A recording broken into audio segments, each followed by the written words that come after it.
Now, the first thing a missionary does is to learn the language of the culture. And this is what is going to revolutionize your church's mission in a huge way, if you will only take this seriously. I don't know why it is so hard for us to get this. But hear me, sisters and brothers, the language of this culture has changed. This culture is no longer speaking. Its native tongue is no longer what it used to be. It speaks in a very different language, and this language has shifted in my lifetime. Let me just put it another way. I grew up as a good Gutenberg person in a Gutenberg world. I learned how to read words. It was all about words. I learned how to exegete words. I became a wordsmith, and I will always love words, and I will always need to be a wordsmith. But this culture doesn't speak in words. It can't even hear words, by and large. Advertisers don't spend billions of dollars a year to give you words. This culture speaks in stories and images. Now, when I was first formulating this, I thought, let's put them together. Story, image, you get storage. No, let's try again. So I put, this culture speaks in narrative and metaphor, and I put them together. I got narraphor.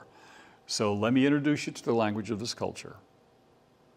This culture speaks in narraphor.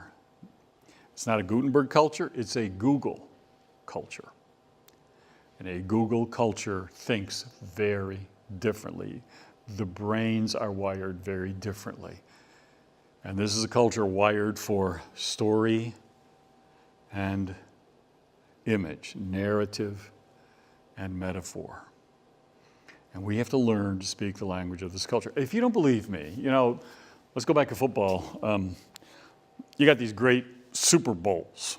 Well, Super Bowl now is not just about football. There's another Super Bowl going on, and it's about who has the greatest, not football team, but who has the greatest, commercial.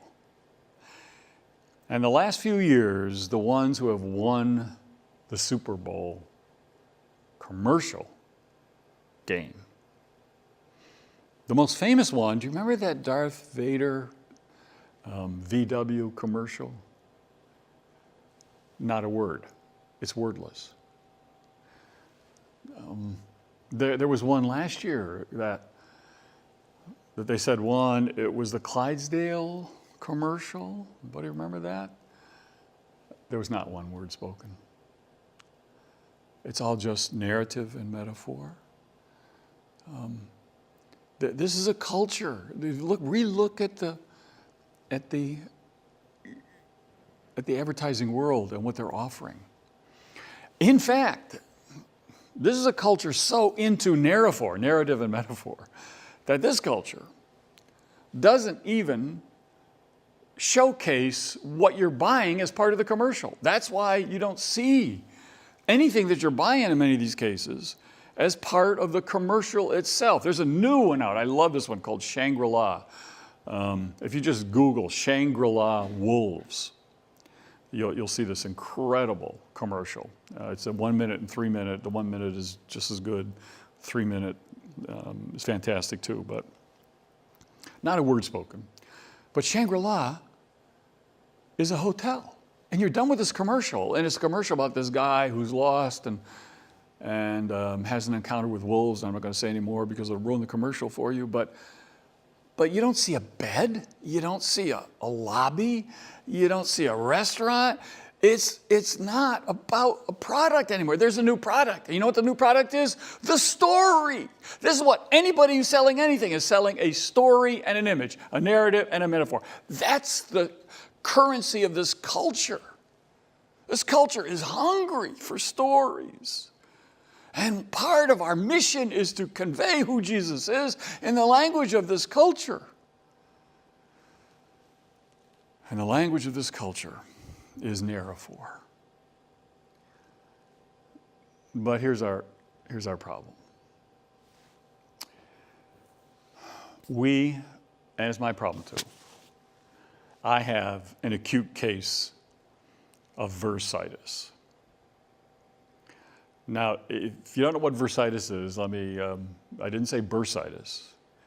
I said bursitis. Let me tell you what bursitis is. You ever say anything you wish you could take back? So I'm not the only one. I have written some things I wish I could take back, so I'm even in deeper trouble.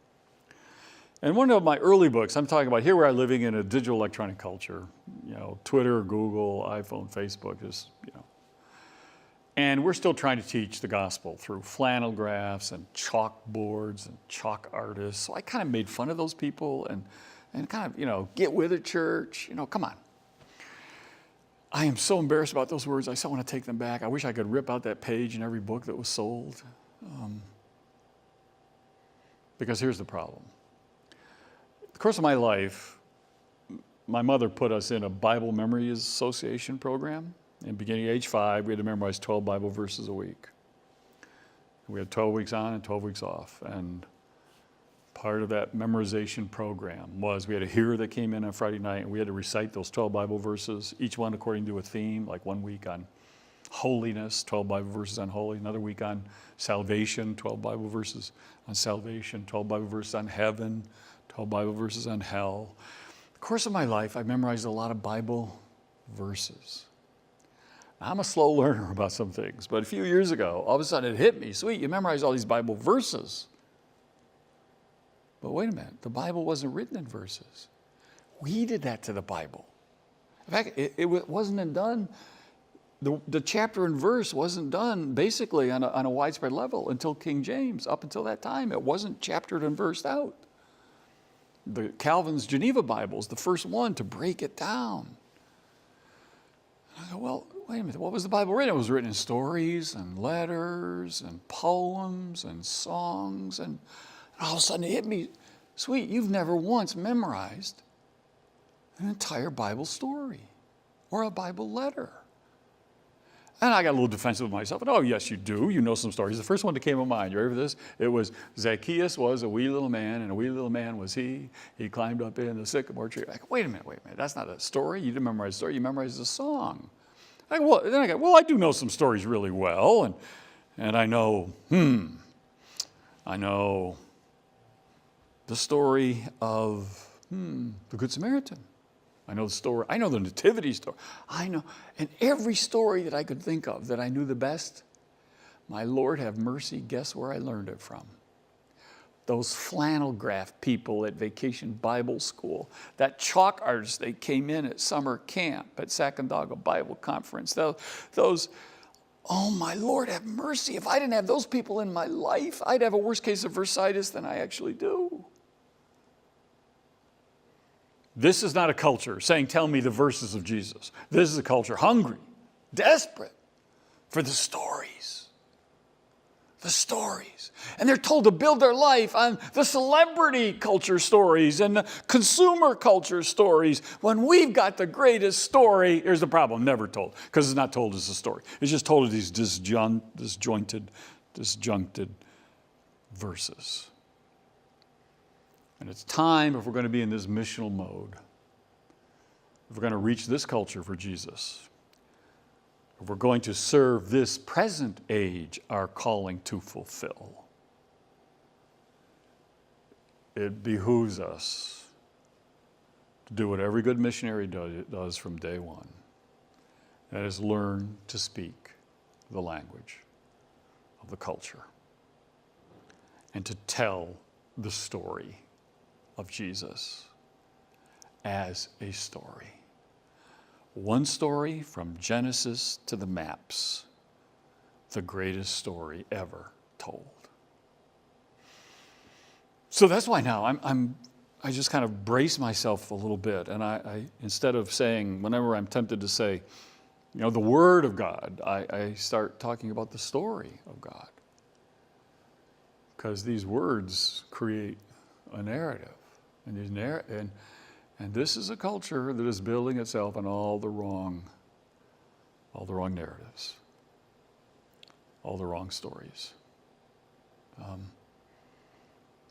We've got to tell it the story of Jesus. Voltaire said, this great Enlightenment philosopher in the 18th century, he said, if you would speak with me, you first must learn my language. Well, it didn't work for Voltaire, and it's not going to work for us. We've got to learn the language of the culture of which we're a part. The exciting thing is, this lingua franca of this culture was also the original language of the church. This is how they spoke in the first century. It was the language of narrative and metaphor. And this oral culture, in many ways, this Google culture is a secondary orality. It's a return to that oral culture in many ways. And we've got to learn how to communicate and talk in narrative and just as Jesus did. Notice this is not a Jesus sermon. Let me give you these 7 habits of highly effective discipleship. Write these down. That's not Jesus. Here's a Jesus sermon. The kingdom of heaven is like. And then came what? A metaphor. Around which he did what? Spun a 2-minute narrative. And then he looped out of it. Kingdom of heaven is like. See, lost sheep. 2 to 3 minutes. Now he's going to get the women. A lost coin. 2 to 3 minutes. The greatest short story ever told, a lost son. Loop to loop to loop as he stacks one story. Jesus is the greatest storyteller who ever lived. And we've got that's what this culture is not looking for a worldview. It's looking for a life story. Listen to our kids. They want to live you hear this, a storied life. That's the new dream, a storied life. And we've got to give them a Jesus storied life. And that's the revolution that has to take place.